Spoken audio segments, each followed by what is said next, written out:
Halo teman-teman, apa kabar? Jumpa lagi di podcast Reza Voice. Mudah-mudahan kalian semuanya sehat. Mudah-mudahan juga selalu dalam lindungan Tuhan Yang Maha Kuasa.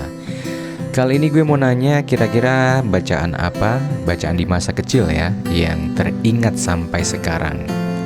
Karena ada banyak di antara kita yang pada saat kecilnya mungkin termasuk orang-orang atau anak-anak yang edik, yang dalam tanda petik secara positif kecanduan buku atau kecanduan baca.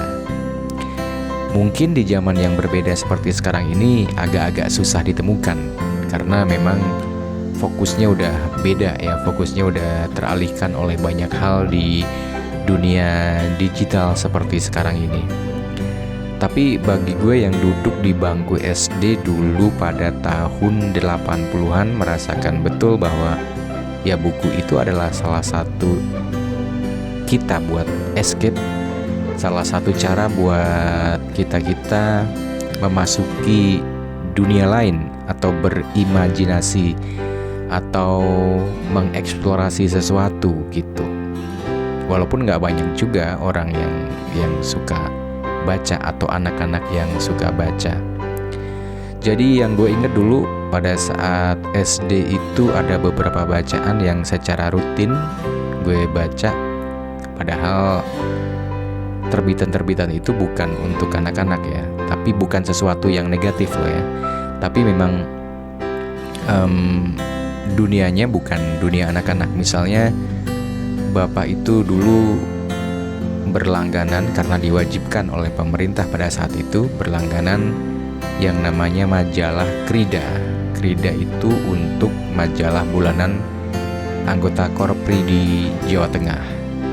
Jadi pada saat itulah gue banyak mengeksplor hal-hal yang ada di dalam majalah itu. Misalnya profil-profil daerah di Jawa Tengah, kabupaten-kabupaten di Jawa Tengah, atau segala macam indoktrinasi Orde Baru pada saat itu juga secara halus gue baca juga gitu. Termasuk beberapa rubrik yang gue ingat adalah ada cerita pendek, ada cerita anak, ada puisi. Beberapa nama penulis puisi yang sering dimuat di majalah Krida adalah Her Arfianto misalnya. Itu yang termemori di otak gue sampai sekarang gitu.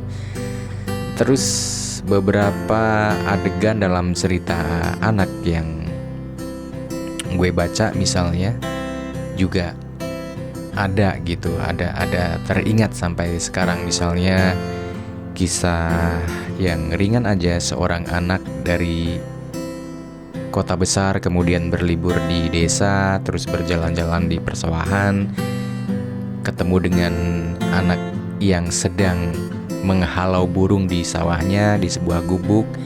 Terus kemudian merasakan persahabatan, mereka makan bersama dengan makanan yang sederhana gitu ya. Itu yang teringat sampai sekarang. Juga misalnya cerpen tentang, judulnya saya masih ingat, gue masih ingat judulnya. Judulnya adalah Setengah Ons Hati Sapi gitu. Gue gak inget banget ceritanya sih, tapi kira-kira kayak seorang anak yang berusaha untuk mendapatkan, ingin membeli setengah ons saja hati sapi demi untuk ibunya yang lagi sakit dan pengen makan hati sapi gitu. Terus juga majalah lain yang jadi bacaan gue pada saat itu adalah yang memang untuk usia-usia SD, SMP. Itu adalah majalah Ceria.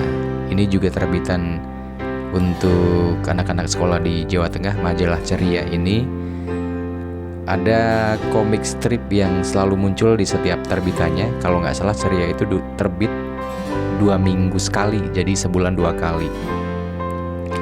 Ukurannya ya sebuku tulis biasa standar gitu ya. Nah di situ ada komik strip Ceri dan Cepi. Ceri itu seorang anak dan Cepi itu seekor anjing lucu gitu.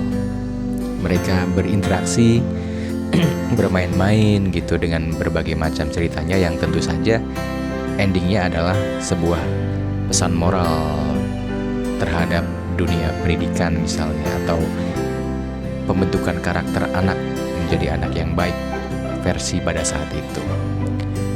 Terus ada banyak cerpen juga di dalamnya, ada banyak rubrik puisi, cerita, terus juga kalau nggak salah surat dari sahabat atau apa gitu ya.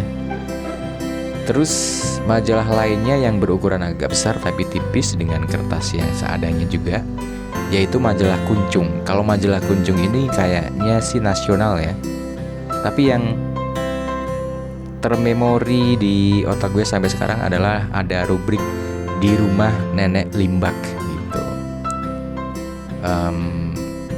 Biasanya sih pesan moral di situ ya, di rumah nenek Limbak yang menceritakan sesuatu. Terus kemudian ada juga rubrik kalau cerita udah pasti ya, cerita-cerita itu sudah pasti. Tapi ada lagi surat dari sahabat misalnya. Surat dari sahabat ini adalah semacam profil kehidupan seorang anak di daerah tertentu yang kemudian diceritakan di situ dalam sebuah surat. Terus cerita yang terngiang juga teringat di memori gue pada saat ini adalah misalnya cerita tentang seorang anak yang membeli bubur ayam misalnya.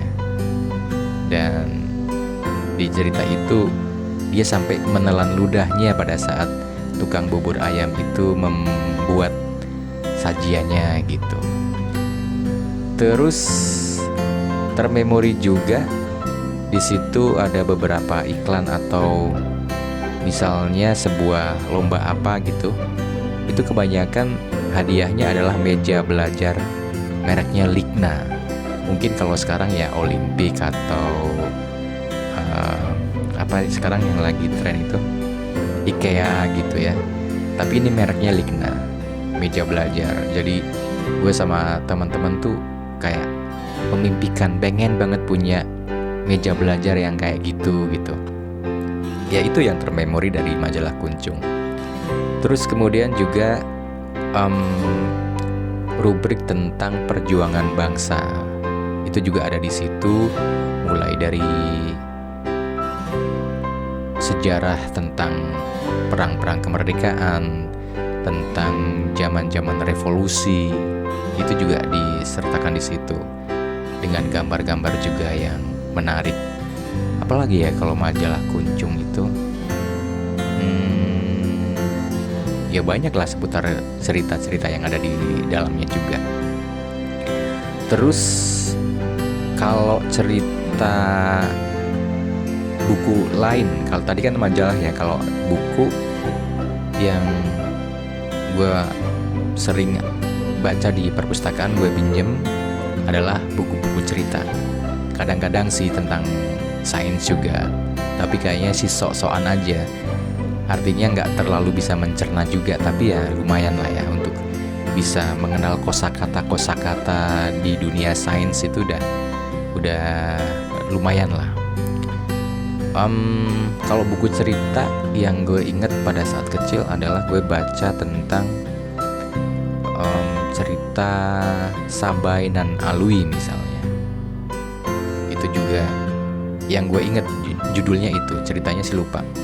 Kemudian cerita dari Kalimantan Selatan, settingnya dari Kalimantan Selatan. Di situ ada rumah lanting dan lain sebagainya. Tokoh atau karakter anak utama di situ adalah namanya Palui. Itu juga gue inget banget. Dia bermain di sungai untuk menangkap ikan dengan harapan ketika pulang akan disambut oleh ibunya karena banyak mendapat ikan, tapi ternyata malah dimarahin gitu. Ya gitulah cerita-cerita seperti itu.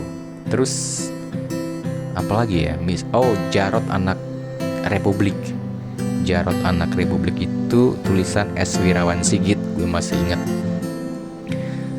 Menceritakan tentang seorang anak yang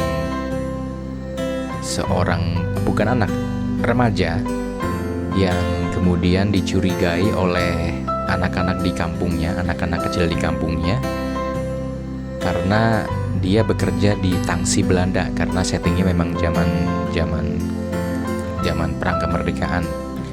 Terus kemudian di akhir cerita mereka mengetahui atau terbuka bahwa Jarod itu sebetulnya adalah pejuang juga gitu, walaupun dia bekerja di tangsi Belanda, di markas Belanda pada saat itu. Terus buku yang lain lagi adalah yang cukup fenomenal adalah buku karya Hector Malot, judulnya Sendiri di Dunia.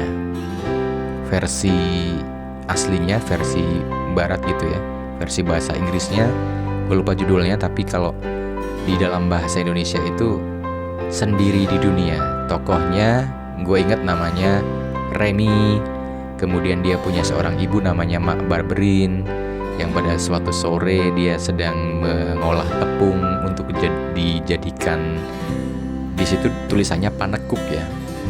Di keterangannya disebutkan sebagai sejenis kue dadar gulung, mungkin kalau sekarang pancake gitu. Ya, kisah Remy ini juga penuh petualangan, penuh kesedihan gitu ya, tetapi sebuah perjuangan untuk hidup gitu. Sendiri di Dunia, karya Hector Malot. Kemudian kalau dari penulis Indonesia banyak juga sih ya, seperti misalnya Siti Nurbaya, banyak sih. Kebanyakan sih memang settingnya Melayu, karena penulis-penulis pada saat itu kebanyakan adalah penulis yang berbudaya Melayu gitu. Angkatan-angkatan balai pustaka gitu, karena penerbitnya memang kalau untuk sekolah itu kebanyakan penerbit balai pustaka. Dari setting-setting Melayu kayak gitu ya, kadang-kadang sekarang kalau melihat misalnya konten-konten di YouTube atau cerita-cerita di media sosial yang berlatarkan Melayu gitu, itu kayaknya sebuah memori, seolah-olah gue pernah berada di situ. Tapi sebetulnya itu karena memang pada saat kecil bacaannya influence-nya ya cerita-cerita yang bersetting Melayu itu. Jadi kayak seolah-olah kayak mengalami ini zamannya hikayat hang tua gitu. Terus salah satu penulis Melayu yang bukunya juga cukup fenomenal, banyak diperbincangkan adalah Pengalaman Masa Kecil yang ditulis oleh Nur Sultan Iskandar. Di situ sebetulnya menceritakan tentang dirinya sendiri pada masa kecil. Tokohnya di situ adalah Manun, di mana dia sendiri sebetulnya kalau direnungkan sampai ketika dewasa itu adalah sebuah buku tentang parenting gitu. Jadi antitesis tentang bagaimana orang-orang tua atau orang tua si Nur Sultan Iskandar itu memperlakukannya dalam mendidik anaknya gitu. Dan pada saat itu dia berantitesis bahwa ketika dewasa nanti saya tidak akan mendidik anak dengan cara seperti itu. Ya tentu aja banyak sekali cerita-cerita keseruan-keseruan di dalamnya. Misalnya ketika dia ditugaskan untuk menjaga rumah kakek neneknya karena akan pergi keluar kota, dia mengajak teman-temannya tidur di situ. Kemudian pada saat malam dia menangkap ayam di kandang, disembelih. Ada yang bertugas mengambil kelapa untuk menggulai ayam itu, masak nasi gitu. Salah satu dialog di situ yang gue ingat sampai sekarang adalah, ayo kita kendorkan ikat pinggang, kita makan besar malam ini gitu. Itu juga termemori. Terus ya banyak sih kalau buku ya. Dan pada saat SMP gue mulai kenal dengan majalah Mop. Sebetulnya pada saat SD ya, karena kakak gue yang duduk di bangku SMP juga berlangganan. Majalah Mop itu adalah majalah untuk media pelajar, juga terbit hanya di Jawa Tengah. gue selalu rutin berlangganan itu. Sayang sekali kalau nggak berlangganan gitu atau nggak kebagian, karena memang di setiap sekolah itu jatahnya hanya sedikit gitu. Di majalah Mob itu yang pernah gue gunting, di cover belakangnya, bukan gunting ya, di halaman belakang itu ada satu lembar sendiri yang kadang-kadang berisi poster. Nah, poster yang gue ambil dan gue tempel adalah, kalau nggak salah, fotonya Iga Mawarni gitu. Ya dulu senang banget, ngefan banget. Rubrik yang di dalamnya diantaranya adalah misalnya tentang tulisan-tulisan yang pengetahuan populer misalnya. Jadi gue inget ada sebuah judul Vasco da Gama dan Buah Jeruk gitu. Jadi bercerita tentang bagaimana Vasco da Gama seperti halnya Columbus mengeksplor dunia dan menemukan benua gitu ya. Dan gue lupa apa fungsinya buah jeruk ini dengan Vasco da Gama gitu. Apakah dia menyebarkan ke daerah lain atau dia mendapatkan manfaat dari buah jeruk ketika dia mengarungi lautan gitu. Gue lupa. Dan cerita lainnya pasti ada cerpen ya. Cerpen yang gue ingat adalah cerpen remaja. Judulnya lupa, tapi yang jelas, oh iya benar, judulnya memang seperti apa yang diungkapin di dalam salah satu dialognya, yaitu Burt Reynolds Jawa gitu. Burt Reynolds adalah bintang film ya di tahun 80-an yang berkumis tipis gitu. Jadi ceritanya seorang cewek naksir seorang cowok, dan cowok ini berkumis tipis seperti Burt Reynolds. Tapi yang cukup termemori di hampir benak hampir semua anak yang seusia pada saat itu adalah wayang beling. Jadi seperti rubrik komik strip ya di dalam majalah itu, yang bercerita tentang legenda-legenda bermacam-macam lah. Nah, komikusnya atau yang menggambar itu adalah Goen gitu, Gun. Kalau penggambaran atau penampakan perempuan sangat cantik, tapi kalau yang laki-laki apalagi yang konyol itu penggambarannya ya karikaturis gitu. Salah satu yang gue ingat adalah tentang cerita legenda Danau Toba, terus Timun Emas. Kalau legenda Danau Toba gue ingat ketika tokoh di dalam cerita itu memancing dan kemudian membawa ikan, terus anjing yang mengikuti di belakangnya mengucapkan kata Iwa Presto Buena gitu. Itu masih gue ingat. Terus di cerita yang sama adalah ketika berdoa atau apa gitu ya, berdoa, seorang anak berdoa agar jangan sampai dijadikan ikan piranha gitu. Ya itu memori-memori yang ada di majalah Mob itu. Dan beruntung ketika gue dewasa bekerja di media,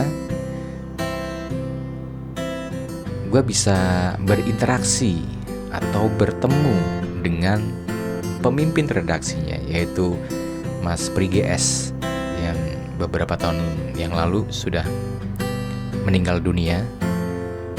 Mudah-mudahan di lapangan jalannya. Nah, pertemuan itu yang membuat gue tuh merasa amazed. Akhirnya gue punya kesempatan bertemu dengan pemimpin redaksinya dari majalah yang gue tuh suka banget majalahnya. Ya gak kebayang. Jadi pada saat itu bertemunya juga dalam apa ya, di sebuah media radio. Kemudian Mas Prige S itu yang kemudian sudah menjadi seorang budayawan, menjadi pembicara atau pengisi acara tetap di radio di tempat gue bekerja. Kemudian pada saat istirahat kita ngobrol-ngobrol gitu, makan mie bareng gitu, suka mentraktir beliaunya. Itu sebuah pengalaman yang kayak apa ya, kayak sebuah perjalanan yang sudah ditentukan gitu. dimana pada saat SD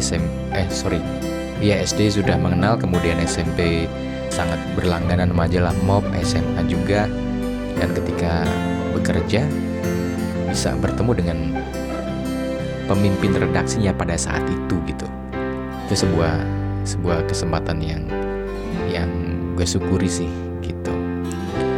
Nah, jadi sampai sekarang gue juga masih tetap edik pada buku gitu, walaupun mungkin waktunya udah sangat berkurang karena pekerjaan. Tapi pekerjaan juga sebetulnya gak bisa dijadikan alasan sih, tapi lebih ke waktunya habis ke ini kali ya, ke medsos gitu lah ya. Walaupun medsos juga nggak edik-edik amat sih, tapi ya udah, kalau udah pegang smartphone ada aja yang dibuka gitu.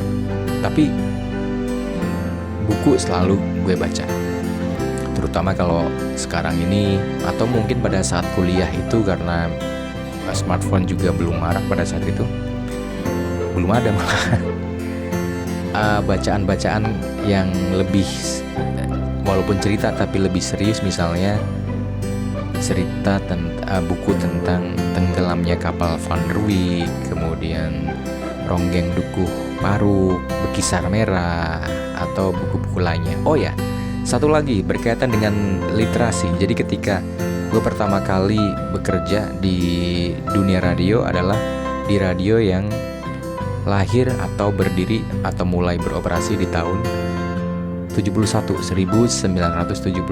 yang artinya itu media udah lama banget ya.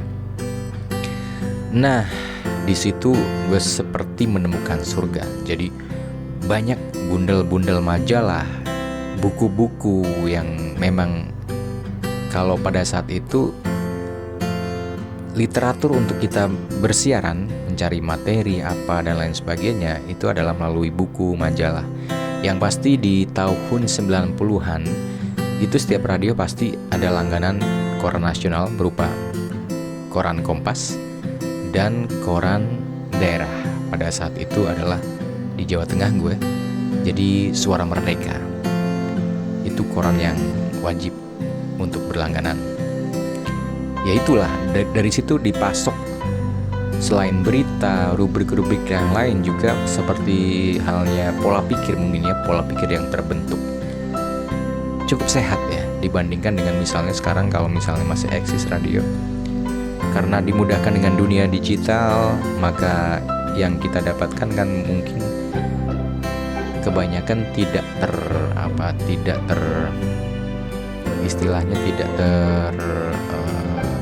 terkurasi, tidak diedit dengan baik sesuai dengan kaidah-kaidah tertentu.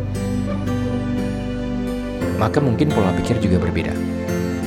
Nah, pada saat itu gue juga berkenalan dengan yang namanya majalah Intisari, majalah ilmu pengetahuan populer. Itu juga terbitan Kompas Gramedia. Ini juga terbit 2 mingguan, jadi 2 minggu sekali majalah Intisari terbit. Dan ilmu pengetahuan populer yang pada saat itu ditayangkan atau disajikan dalam majalah Intisari itu juga sesuatu yang sangat bermanfaat, luar biasa manfaatnya. Jadi membuat wawasan kita menjadi lebih luas. Kalau nggak salah sekarang kalau ke Gramedia masih terbit majalah Intisari, mungkin sebagai sebuah bentuk idealisme. Walaupun secara ekonomis mungkin sudah nggak memungkinkan lagi ya.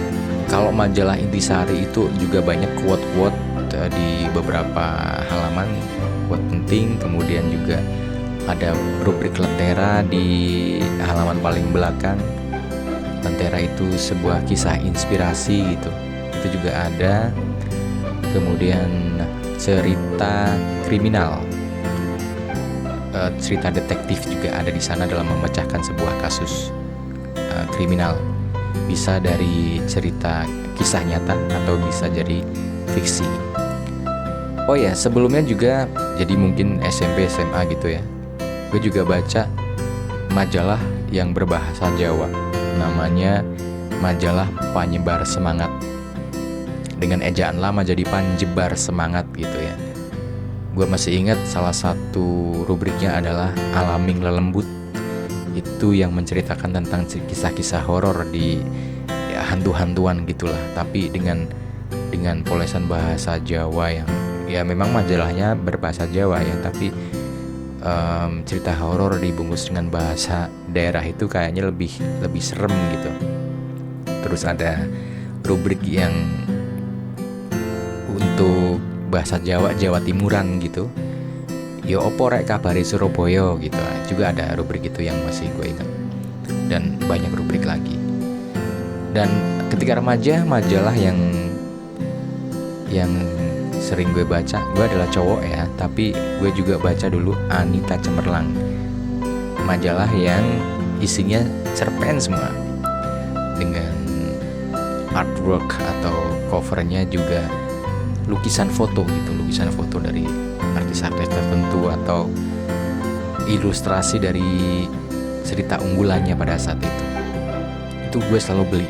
Kalau nggak salah seminggu sekali ya, gue selalu beli gimana pun caranya gitu. Pada saat itu kan anak pegang duit nggak kayak sekarang. Ya gimana caranya biar bisa beli gitu, dan itulah yang terjadi. Anita Cemerlang. Dan ketika di radio yang namanya majalah-majalah kayak itu kan juga udah wajib juga ada. Kalau Anita Cemerlang jelas enggak ya, karena isinya cerpen semua. Tapi misalnya ada banyak ceritanya juga, Aneka Yes, majalah Gadis, majalah Femina, majalah wanita ya. Terus majalah yang gue suka banget juga adalah majalah Hai. Majalah Hai yang isinya keren-keren lah pokoknya. Dari musik, olahraga, terus cerita juga. Ya itu sebuah kenangan ya. Dan itulah media-media yang menghiasi atau yang menginfluence remaja-remaja di tahun 90-an. Ya udah, ketika bundel-bundel itu jadi gue bisa mengeksplor lagi terbitan-terbitan lama yang udah dijadikan satu buku tebal gitu, dari berapa edisi, mungkin setahun atau setengah tahun jadikan satu. Wah, surga banget. Dan sekarang ketika dewasa, bacaannya ya masih fiksi, sastra gitu ya. Terus juga buku tentang pengembangan diri, buku sekarang tuh banyak juga kan yang pengembangan diri, tapi nggak kayak yang misal dulu bacaan gue pada saat kuliah itu kan ada Dale Carnegie, bagaimana cara mempengaruhi orang lain, kemudian penulis-penulis yang motivator gitu, kayak misalnya Dale Carnegie. Terus siapa lagi ya, ada salah satu buku yang gue juga jadiin andalan atau yang sedikit banyak menginfluence pola pikir gue adalah buku yang judulnya The Power of Thinking Big. Ini kebetulan. Nah ini dia, Berpikir dan Berjiwa Besar. Oh ya, David J. Schwartz. Itu adalah juga salah satu buku-buku yang gue baca. Buku-buku yang bersifat disruptif juga gue baca gitu. Jadi bagaimana perubahan-perubahan yang kita alami sekarang dan bagaimana kita beradaptasi itu dengan cara seperti itu. Jadi ending dari pembicaraan gue saat ini adalah dijadiin sebuah kutipan, yaitu membaca buku apapun itu, entah fiksi, entah roman, entah pengembangan diri, entah segala macam buku, adalah cara gue untuk menjaga kewarasan. Dan mumpung ingat, ada satu lagi gue cerita, yaitu tentang buku-buku novel yang nggak begitu suka gitu ya, tapi ketika sudah baca udah habis, gue baca juga gitu. Misalnya novel-novel Mirawe, Margate, terus Motinggo Bushe, Freddy Siswanto. Terus salah satunya ya pernah lah kalau remaja zaman dulu yang agak-agak itu ya Nick Carter. Terus yang lebih vulgar yang lebih vulgar lagi adalah misalnya ini Ero gitu. Ya itulah bacaan-bacaan pada saat itu. Jadi sekali lagi, membaca buku apapun itu adalah cara gue menjaga kewarasan. Sampai jumpa di podcast Reza Voice yang akan datang.